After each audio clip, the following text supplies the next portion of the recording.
안녕하세요. 진얼라이브입니다. 제가 지금까지 대만의 간염 사례에 대해서 숫자를 말로서 설명하다 보니까 아무래도 이해하기가 조금 어려우셨을 텐데, 다행히 2월 23일 오늘 타이완 국영 방송국에서 우한 폐렴 관계도라는 이름으로 도표를 제작을 했어요. 그래서 이거를 제가 좀 번역을 했고, 또 이 도표를 중심으로 여러분께 설명드리면 이해하기가 한결 쉬울 거라 생각하고 방송을 준비했습니다. 크게 중요한 내용이 있는 건 아닙니다만, 현재까지 발생한 타이완의 감염에 대한 경과를 한눈에 볼 수 있어서 이해하는 데는 아마 많은 도움을 얻을 수 있을 겁니다. 그러면 도표를 같이 보면서 설명을 좀 드리겠습니다. 대만에서는 아직도 우한 폐렴으로 사용을 하고 있습니다. 저도 코로나19라는 이름을 사용했는데 번역을 하다 보니 그냥 우한 폐렴으로 작성이 됐네요. 이 부분 양해해 주시고요. 자, 일단 보면은 사람의 형체로서 간염의 순번을 표시하고 있죠. 지금 최고 마지막으로 발견된 분이 28번째 감염자입니다. 현재 타이완에는 총 28명의 감염자가 있는 것입니다.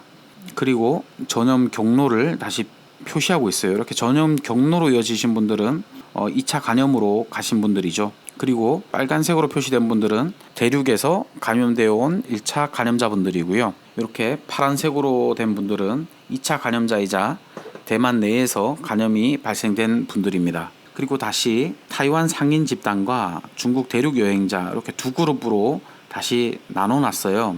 지금 여기 타이완 상인 부분들, 이분들은 중국 대륙을 왕래하면서 이렇게 상업 활동을 하시는 분들인데, 여기서 지금 7명의 감염자가 발생했습니다. 이렇게 7명의 1차 감염자가 발생했는데, 여기서 추가 감염, 2차 감염으로 발생된 거는 5번 감염자와 10번 감염자입니다. 지역사회 감염이 아니고 그냥 같이 함께 동거하는 부부들한테만 감염이 된 거를 확인할 수 있어요.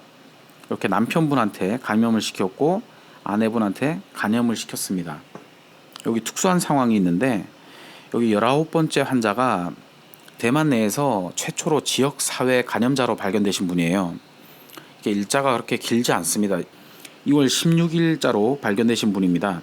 이분이 평소에 지병이 있어서 감염에 걸리면서 폐혈증이라는 어떤 합병증으로 돌아가셨고, 대만 내 최초 사망자가 되기도 하신 분이에요. 아무튼 이 19번째 환자가 발견이 되면서 지역사회에 최초의 감염이 시작된 거라서 저 역시 뉴스를 보면서 우려했던 일이 발생되는 것 같아서 마음이 아팠었습니다만, 아무튼 이분을 역추적을 하다 보니 절광성에서 온 대만 상인분이 이분의 택시를 타고 꽤 장기간 동안 귀가를 했던 것으로 파악이 됐습니다. 그래서 이 절광성 타이완 상인을 검사를 했더니 이미 감염에 대한 반응은 없고, 다만 혈액을 뽑아봤더니 거기서 향체가 형성되어 있는 것을 확인하게 됐습니다. 그래서 이분은 순번에 들어가진 않지만 아무튼 19번째 환자의 감염원으로 발표가 됐습니다. 그리고 이 19번째 환자가 다시 가족 4명에게 전염을 시켰습니다. 중국 대륙을 여행했던 그룹을 다시 확인해 보겠습니다. 총 6명의 감염자가 있는데요. 이 중에 4번, 16번 각각 감염이 됐지만 바로 격리되었고 추가 감염시킨 분들이 없습니다. 14, 15, 17, 18. 네, 요 분들은 가족입니다. 이렇게 부부고 아들과 아들. 4가족인데 이태리를 여행 갔다가 홍콩을 격리해서 타이완으로 입국했는데 증세가 발견되면서 감염자로 격리되고 또 치료 중에 있습니다. 그리고 타이완으로 여행 온 중국 대륙인 3분까지 이 그룹에 포함이 돼 있네요. 자, 그리고 여기서 또 주의해야 될 그룹은 24번째 환자 그리고 27, 28 이렇게 두 그룹이 문제가 되는 부분인데요. 24번째 환자는 22일 날 2월 22일 날 발견된 것으로 알고 있어요.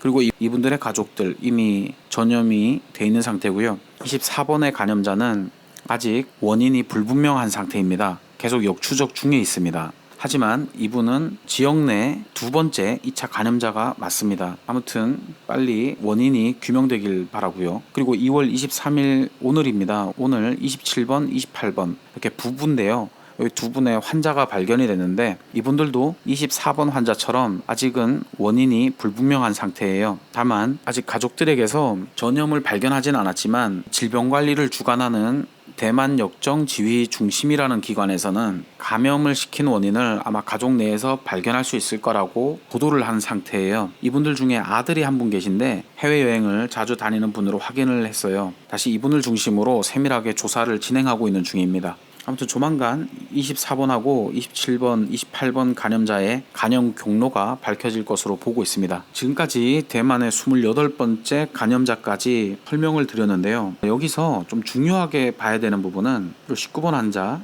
24번 환자, 그리고 27번, 28번 이 환자들입니다. 대만 내 지역사회 2차 감염자들이에요. 만약에 이분들이 가족 외에 다른 분들을 감염시켰을 것으로 확인이 된다면 대만은 3차 감염까지 다시 번져가는 아주 불행스러운 일이 발생되는 거죠. 그런 일이 없길 바랍니다. 아무튼 앞으로도 좀 예의주시를 해야 되는 부분들입니다. 그리고 다른 한 가지 좀 희망적인 부분은 최초에 발견되셨던 분들, 이분들은 이미 잠복기가 많이 지나버린 분들이에요. 그래서 별다른 감염 없이 격리가 되었고 또 치료 중에 계신 분들입니다. 기억을 하지 못합니다만 일본 환자는 이미 퇴원을 하셨어요. 그리고 아마 한두 분, 두 분 정도 더 계신 걸로 알고 있는데 제가 몇 번인지는 기억을 못하겠습니다. 아무튼 하나는 기존 감염자들의 잠복기가 지났다는 희망스러운 소식과 그리고 아직 19번 환자, 24번 환자, 27, 8번 환자들의 추이를 지켜봐야 된다는 다소 불안한